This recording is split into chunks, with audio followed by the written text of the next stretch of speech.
Hello friend, स्वागत है आपका हमारे यूट्यूब चैनल पर। फ्रेंड्स, आज की इस वीडियो में हम हिस्ट्री के अति महत्वपूर्ण प्रश्नों को विथ एक्स्ट्रा फैक्ट के साथ पढ़ाएंगे। ये सभी प्रश्न प्रीवियस ईयर एग्जाम में पूछे गए प्रश्न होंगे। तो चलिए आज की क्लास को शुरू करते हैं। तो यहाँ पर पहला क्वेश्चन है, मध्यकाल में लिखे गए महाकाव्य पद्मावत के लेखक कौन है? तो यह है मलिक मोहम्मद जायसी। आगे देखते हैं इस क्वेश्चन में एक्स्ट्रा फैक्ट। तो यहाँ पर है, महाकाव्य पद्मावत के लेखक मलिक मोहम्मद जायसी हैं। यह कथा काल्पनिक न होकर चित्तौड़ के राजा रतन सिंह और पद्मावती की कथा है। पद्मावत मसनवी शैली में रचित एक प्रबंध काव्य है जिसमें चित्तौड़ पर अलाउद्दीन खिलजी के आक्रमण तथा पद्मिनी पद्मावत के जौहर का वर्णन है। अखरावट, आखिरी कलाम, चित्ररेखा, कहरनामा, मसलानामा आदि जायसी की रचनाएं हैं। आगे देखते हैं नेक्स्ट क्वेश्चन। तो यहाँ पर है, महाकालेश्वर मंदिर इनमें से किस शहर में स्थित है? तो यह स्थित है उज्जैन में। आगे देखते हैं इस क्वेश्चन में एक्स्ट्रा फैक्ट। तो यहाँ पर है, महाकालेश्वर मंदिर मध्य प्रदेश राज्य के उज्जैन में स्थित है। यह भारत के 12 प्रसिद्ध ज्योतिर्लिंगों में से एक है। महाकालेश्वर मंदिर की महिमा का विभिन्न पुराणों में विशद वर्णन किया गया है। महाकाल को उज्जैन का विशिष्ट पीठासीन देवता माना जाता है। महाकालेश्वर की मूर्ति दक्षिण मुखी होने के कारण दक्षिणामूर्ति मानी जाती है। आगे देखते हैं नेक्स्ट क्वेश्चन। तो यहाँ पर है थर्ड नंबर, बाबर की आत्मकथा बाबरनामा किस भाषा में लिखी गई थी? तो ये लिखी गई थी तुर्की में। आगे देखते हैं इस क्वेश्चन में एक्स्ट्रा फैक्ट। तो यहाँ पर है, मुगल बादशाह बाबर ने अपनी आत्मकथा बाबरनामा की रचना तुर्की भाषा में की। इसमें बाबर ने अपने जीवन के अनेक घटनाओं का विस्तार से लिखा। इसके माध्यम से बाबर द्वारा भारत में किए गए युद्धों की जानकारी मिलती है तथा आक्रमण के समय भारत की राजनीतिक दशा का विवरण भी मिलता है। यह आत्मकथा बाबर द्वारा पानीपत एवं खानवा के युद्ध में अपनाई गई तुलगमा युद्ध प्रणाली की जानकारी भी देती है। बाबरनामा नाम से जाने वाली पुस्तक का मूल शीर्षक तुजुक ए बाबरी है। आगे देखते हैं नेक्स्ट क्वेश्चन। तो नेक्स्ट क्वेश्चन है यहाँ पर, निम्नलिखित में से मुगल सम्राटों जिन्होंने भारतीय उपमहाद्वीप पर शासन किया था का उल्टा सही अनुक्रम अंतिम से पहले कौन सा है? तो यह है बहादुर शाह द्वितीय, औरंगजेब, शाहजहां, अकबर।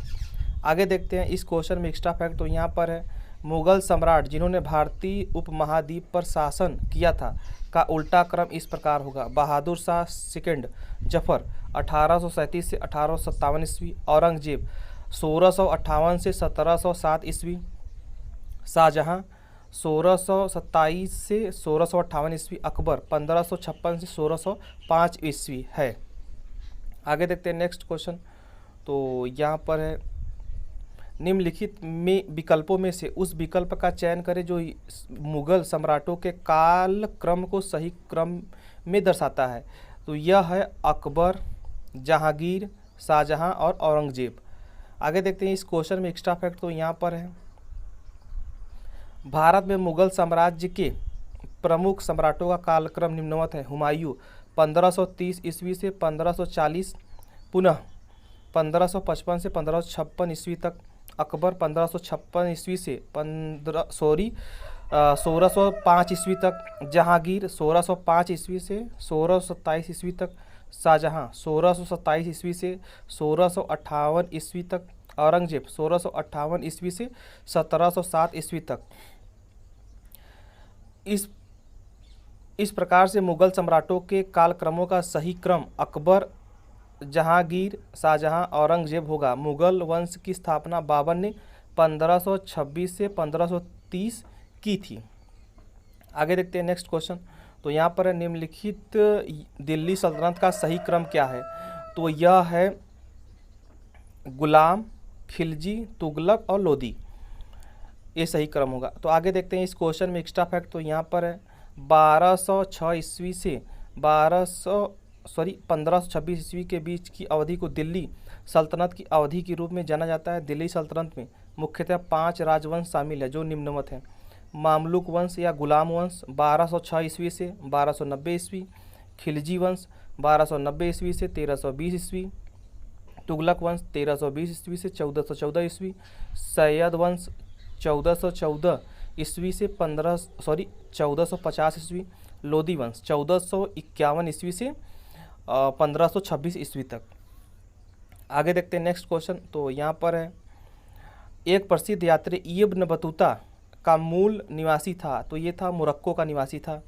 आगे देखते हैं इस क्वेश्चन में एक्स्ट्रा फैक्ट। तो यहाँ पर है, इब्न बतूता एक अफ्रीकी यात्री, विद्वान तथा लेखक था। उत्तरी अफ्रीका के मोरक्को प्रदेश के प्रसिद्ध नगर तंजानिया में 24 फरवरी 1304 ईस्वी को इनका जन्म हुआ था। इसका पूरा नाम मोहम्मद बिन अब्दुल्लाह इब्न बतूता था। इसने लगभग 75,000 मील की यात्रा तय की थी। अपनी यात्रा के दौरान यह मोहम्मद बिन तुगलक के शासनकाल में 1333 ईस्वी में भारत आया था। सुल्तान ने उसका स्वागत किया था, दिल्ली का काजी नियुक्त किया। उसकी प्रसिद्ध पुस्तक रेहला में मोहम्मद बिन तुगलक के समय की घटनाओं का वर्णन है। वर्ष 1342 ईस्वी में इब्न बतूता सुल्तान की राजदूत की हैसियत से चीनी शासक तोगन तैमूर के दरबार में गया। आगे देखते हैं नेक्स्ट क्वेश्चन। तो यहाँ पर है, दिल्ली सल्तनत का सबसे बड़ा विस्तार किसके शासनकाल में देखा गया? तो ये देखा गया था मोहम्मद बिन तुगलक के समय।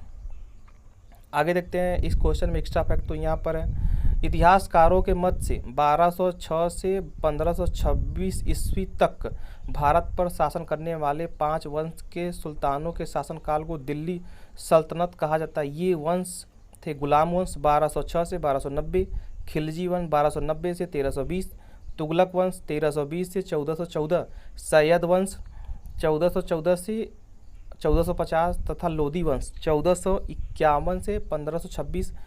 1325 ईस्वी में जूना खां मोहम्मद बिन तुगलक के नाम से दिल्ली के सिंहासन पर बैठा। मोहम्मद बिन तुगलक मध्यकालीन सभी सुल्तानों में सर्वाधिक शिक्षित, विद्वान एवं योग्य व्यक्ति था। इसने 26 वर्षों तक दिल्ली पर शासन किया। इसके शासनकाल के दौरान दिल्ली सल्तनत का सर्वाधिक भौगोलिक विस्तार हुआ, जिसमें लगभग पूरा भारतीय उपमहाद्वीप शामिल था। आगे देखते हैं नेक्स्ट क्वेश्चन। तो यहाँ पर है, प्रसिद्ध कन्नड़ नाटक तुगलक, जिसका अन्य भारतीय भाषाओं में भी मंचन किया गया है, के लेखक कौन है? तो ये है गिरीश कर्नाड। आगे देखते हैं इस क्वेश्चन में एक्स्ट्रा फैक्ट। तो यहाँ पर है, तुगलक गिरीश कर्नाड द्वारा लिखित 1964 का भारतीय कन्नड़ भाषा का नाटक है। 13 दृश्यों का यह नाटक मोहम्मद बिन तुगलक के शासनकाल पर आधारित है। नाटक में नायक तुगलक को महान विचारों और एक भव्य दृष्टि के रूप में चित्रित किया गया है। आगे देखते हैं नेक्स्ट क्वेश्चन।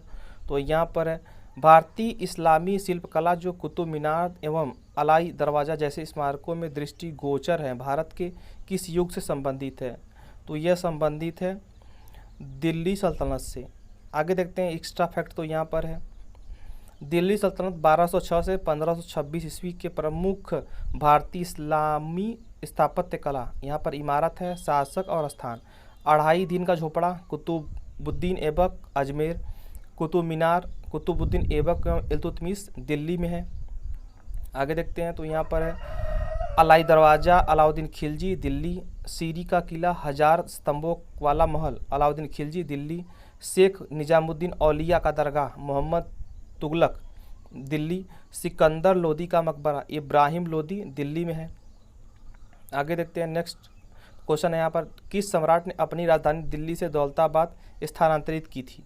तो ये किया था मोहम्मद बिन तुगलक ने। आगे देखते हैं इस क्वेश्चन में एक्स्ट्रा फैक्ट। तो यहाँ पर है, मोहम्मद बिन तुगलक ने कई प्रशासनिक परिवर्तन किए, जिनमें दोआब में कर वृद्धि, सांकेतिक मुद्रा का प्रचलन तथा राजधानी दिल्ली से दौलताबाद ले जाना शामिल है।